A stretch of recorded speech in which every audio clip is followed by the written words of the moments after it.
Sabe aquela época onde o mundo dos games só era disputado pela Nintendo com o seu Super Nintendo e a Sega com o seu Mega Drive? A tal conhecida era dos consoles 16 bits, onde os jogos eram bonitinhos, tinham só jogos em 2D, alguns conseguiam ser 3D também. Nessa época começou a surgir muitas empresas interessadas em entrar nesse ramo de fabricações de consoles, mas nunca foi fácil competir com essas duas empresas, a não ser que você conseguisse criar um console que era extremamente melhor do que os atuais. E essa foi a ideia de Trip, é isso aqui mesmo? É isso mesmo. Trip Hawkins. Enfim, pra quem não sabe, ele é o fundador da Electronic Arts. E em 1991 ele decidiu fundar a 3DO Company, e em parceria com 7 outras companhias, entre elas a LG, a Matsushita, a AT&T Corporation, a MCA, a Time Warner, a Atari e, lógico, a EA. E o objetivo dessa empresa era criar um console extremamente poderoso para competir com o Super Nintendo e o Mega Drive, que era uma coisa meio que quase impossível. A ideia dessa empresa não era produzir o console em si. Os consoles eles seriam fabricados por parceiros. A ideia mesmo da empresa era criar a tecnologia e disponibilizar para que os parceiros pudessem criar o console. Eles iam ganhar dinheiro com apenas a tecnologia do videogame e com os jogos fabricados. Para vocês entenderem isso melhor, hoje em dia existe algo parecido que acontece com o Blu-ray. O Blu-ray ele é uma tecnologia criada pela Sony, porém várias outras empresas utilizam. A Microsoft no Xbox One utiliza o Blu-ray em seu videogame, mas a tecnologia é da Sony. Então a Sony cobra uma taxa para que a Microsoft use essa tecnologia no console dela. Acho que deu para vocês entenderem como é que funciona. Outra jogada interessante que eles bolaram para atrair as desenvolvedoras de games para o novo console foi que o 3DO oferecia um negócio melhor que as rivais, pois cobrava da sua taxa de direitos autorais apenas míseros $3 por jogo, enquanto a Sega e a Nintendo cobravam até $20 para fazer os jogos em seus consoles. Mas se para as desenvolvedoras parecia ser um bom negócio, para os consumidores o sistema se mostrou completamente inacessível. Chegando perto do lançamento do 3DO foi tudo uma loucura, se via em todo lugar o console da próxima geração baseado em mídia digital, com dezenas de propagandas em revistas e na televisão. O console prometia trazer uma inovação no mundo dos videogames. O hype e a expectativa foram altos, e a 3DO Company e a Panasonic, a empresa responsável por fabricar o primeiro modelo do console, esperavam vender milhões de unidades em seu lançamento, mas a decepção e o prejuízo foram maiores ainda. E no dia 4 de outubro de 1993, lança o primeiro videogame 32 bits da história, custando apenas $700. Pra época, $700 para um console era um preço absurdo a se pagar. Pelo menos ainda é mais barato que um PlayStation 4. Sem contar que o Super Nintendo e o Mega eram bem mais baratos. Na primeira semana, o console vendeu, mas depois começou a decair drasticamente as vendas, e não conseguiram sequer cumprir as metas que foram traçadas.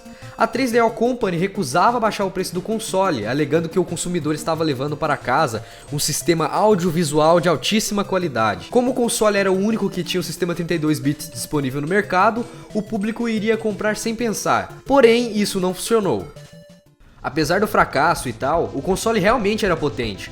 Além dele rodar os jogos, rodava também fotos CDs e VCDs, e sem contar que o 3DO não tinha nenhum tipo de bloqueio regional, ou seja, jogos fabricados no Japão ou na Europa funcionavam sem problema algum no console americano, e vice-versa. Uma coisa estranha do console é que ele só tem uma entrada para um controle. Isso é meio assustador, pois numa era onde o cooperativo nos consoles era um ponto forte. Mas calma lá, dá sim pra você jogar o 3DO com os amigos, você só precisa conectar o controle um no outro. Aí mano, bora jogar um jogo de 2 aqui no 3DO? Mas o videogame só tem entrada para um controle. Mas isso não é problema.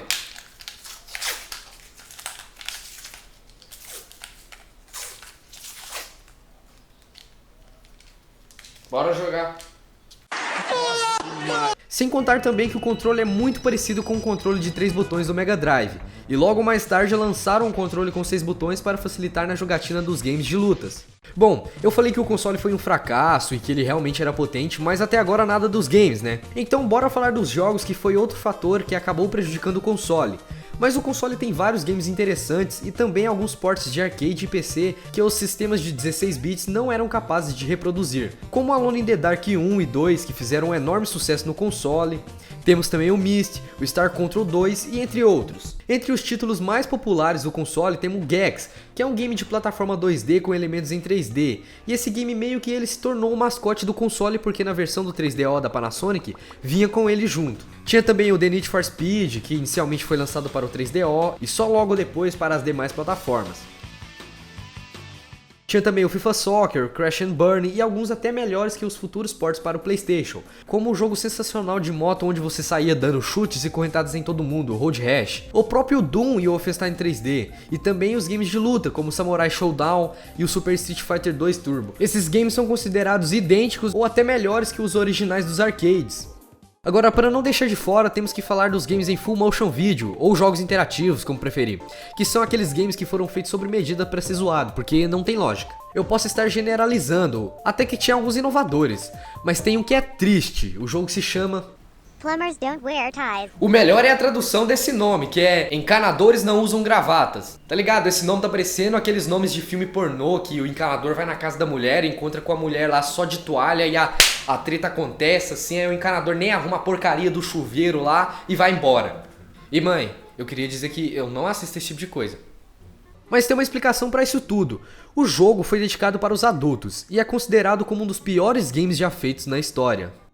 Enfim, existem vários fatores que levaram o 3DO ao fracasso. Na teoria tinha tudo para dar certo, as ideias eram boas, mas um dos grandes motivos que levaram à morte do console foi o alto custo do produto. Esse caso ele é bem familiar e também serve como prova que hoje em dia não é possível mais se lucrar com os consoles, mas sim lucrar com os games. E essa ganância foi que levou as indústrias dos games à falência em 1983, onde tudo estava acabando.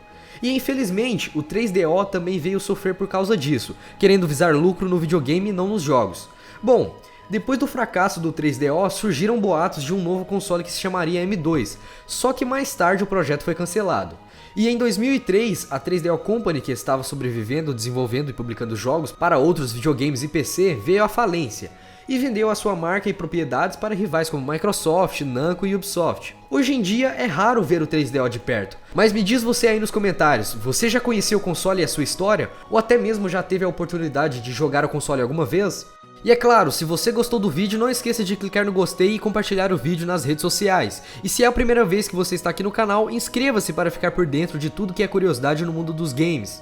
E esse vídeo é um oferecimento da loja kanui.com.br. Lá você encontra de tudo relacionado a esportes e também acessórios, roupas e muito mais. A loja Kanui oferece para os inscritos do canal um cupom de desconto de 10%. É só acessar o primeiro link aqui na descrição desse vídeo e usar o cupom FIASPO10 nas suas compras.